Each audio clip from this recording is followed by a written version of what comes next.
Okay, let's dive into what is, without a doubt, the single most important biological process on our entire planet.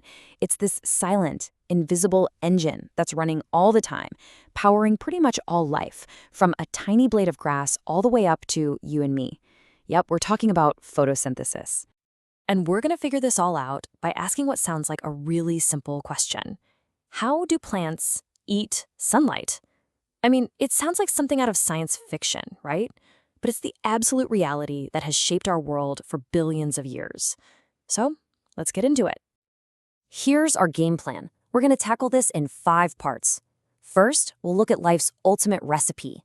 Then, we'll peek inside the little green engine where it all happens. After that, we'll watch the 2 main acts of this incredible biological play. And finally, we'll zoom out and see why this whole process matters so much to every single one of us. All right, first up, life's ultimate recipe. Before we get into all the nitty-gritty mechanics, we really need to understand the simple, almost perfect formula that's at the heart of the whole thing. So what is it really? Well, at its core, photosynthesis is basically nature's greatest magic trick. It's this amazing process of taking light energy, something you can't touch or save for later, and turning it into chemical energy in the form of sugar. And that's something you can store and use. It's literally turning sunshine into food. And here it is, the recipe itself. It's beautiful, isn't it?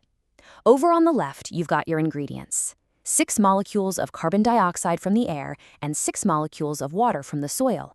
You add a dash of light energy and the plant does its thing. And what comes out on the other side? A sugar molecule. That's the plant's food. And as a super useful bonus for us, 6 molecules of the oxygen we breathe. So where does all this amazing chemistry actually happen? Well, for that, we need to zoom in. I mean, way, way in, deep inside a plant cell, to this tiny, specialized factory called the chloroplast. This is the green engine of life. And this little engine is incredibly well organized. You've got these inner and outer membranes acting like a security gate. The space inside is filled with a thick fluid called the stroma. Think of that as the main factory floor. And floating in that fluid are these little stacks of discs, almost like pancakes, called thylakoids. That's where you'll find chlorophyll, the green pigment that actually grabs the sunlight. And that is where the action really begins. Which brings us to the first major part of this biological show. Let's call it Act 1, Capturing the Light. And just like the name says, this whole part depends completely on sunshine. No light, no show. It's as simple as that. So here's what goes down. First, the chlorophyll molecules hanging out in those thylakoids get zapped by sunlight and absorb all that energy. This energy is so powerful, it's actually used to rip water molecules apart. And boom, that's when the oxygen from our recipe gets released. Finally, all that captured solar energy gets packed into 2 special high-energy molecules, ATP and NADPH. You can think of these as tiny rechargeable batteries, now fully charged and ready to power up the next stage. And that next stage is Act 2, the Calvin cycle. Now, this is sometimes called the light-independent reaction. But that doesn't mean it happens in the dark.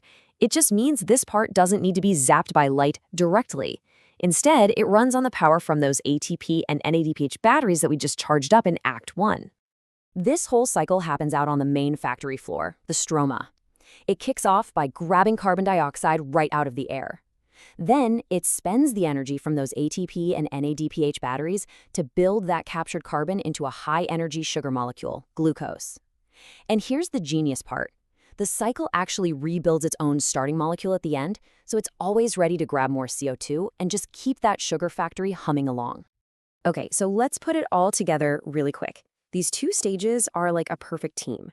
Over in the thylakoids, the light reactions use sunlight to break down water, which gives us oxygen and charges up those ATP and NDPH energy batteries. Then, out in the stroma, the Calvin cycle uses that battery power to turn carbon dioxide into sugar. It's just a beautiful, efficient 2-part system. Whew, okay, we've gone deep into the cellular mechanics. Now it's time to zoom all the way back out and talk about why this tiny little process has such a mind-blowingly massive impact on our world. I mean, why does it matter so much? Well, it really just boils down to 2 huge fundamental truths. First, photosynthesis is the foundation of pretty much every single food chain on this planet. Plants make their own food, then other animals eat the plants, and then other animals eat those animals. It all traces back to the sun. And second, It makes the very air we breathe. Almost all of the oxygen in our atmosphere is just a byproduct of plants using sunlight to split water. No big deal, right? And the scale of this whole operation is, well, it's just staggering. Every single year, all the plants, algae, and bacteria on Earth churn out roughly 150 billion metric tons of sugar. That's the energy budget for nearly all life on Earth. Just let that number sink in for a second. I think this quote from Galileo just captures the whole thing so perfectly. The same awesome power of our sun, the power that holds our entire solar system together, is also focused in this delicate, intimate way inside a single leaf, just to ripen a grape, to grow a tree, to sustain our entire world. And that leaves us with a really fascinating question for the future. Nature has had billions of years to perfect this incredibly efficient solar-powered factory. So the challenge for us is, can we learn from it? Could we actually engineer an artificial leaf that does the same thing? Create clean energy and fuel using just sunlight, water, and air? The answer to that, well, it could change everything.